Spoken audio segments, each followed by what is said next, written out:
शेतकरी मित्रांनो, मी विद्यासागर रावणगावे आज या मिरचीच्या प्लॉटामध्ये आले भेटण्यासाठी आणि हे काय उपयोग केले, काय वापरले आणि काय फरक आले कुठले शेतकरी जाणून घ्या। राम राम। राम राम। आपलं नाव सांगा।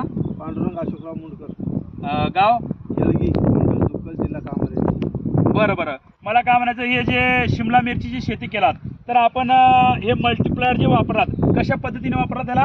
हे सुरुवातीला आपण याचं मल्टीप्लायरचं बीज आपल्या रोपाला प्रक्रिया करून घेतल्या। हां, म्हणजे पाण्यामध्ये घालून ट्रे बुडून घेऊन लागवड केल्या। त्याच्यानंतर मग 8 दिवसाच्या नंतर त्याच्यावर एक फवारणी केल्या मल्टीप्लायरची। आणि मग नंतर पुन्हा 15 दिवसाला ड्रिप मधून मल्टीप्लायर सोडले, एकरी अर्धा किलो। आतापर्यंत 2 वेळेस झाले, म्हणजे 1 किलो गेलेला आहे ड्रिप वाटे, एकरी अर्धा किलो 2 वेळेस सोडलं म्हणला। 2 वेळेस म्हणजे 1 किलो झाला। मग काय फरक जाणवते आपल्याला सोडल्यामुळे?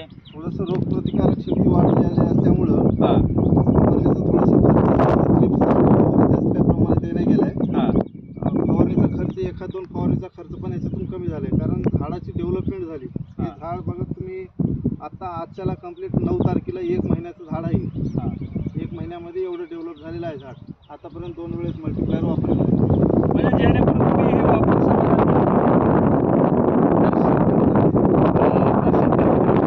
या ठिकाणी हे जे मिरचीचे जे फुटवा आहे ते कशा प्रकारे झालेला आहे आणि याची जे फुलाची संख्या आहे, किती फुलं संख्या येत आहे, फुटवा बघू शकता। आम्ही म्हणतो की पानाची साईज वाढलेली आहे, पानं जास्ती फुटवे झालेले आहेत, पानामध्ये जाडी आले, जाडी आल्यामुळे रोगाचं प्रमाण काय कमी येतो, थ्रिप्सचं प्रमाण कमी येतो आणि फुटवा जास्ती मिळाल्यामुळे जास्ती आल्यामुळे हे जे वरून जे वातावरण आहे त्याचे काय ऊन संरक्षण किंवा इतर जे वातावरण नायट्रोजन आहे त्याला मिळतोय जास्ती, म्हणून आणि फुटवा जास्ती होतो।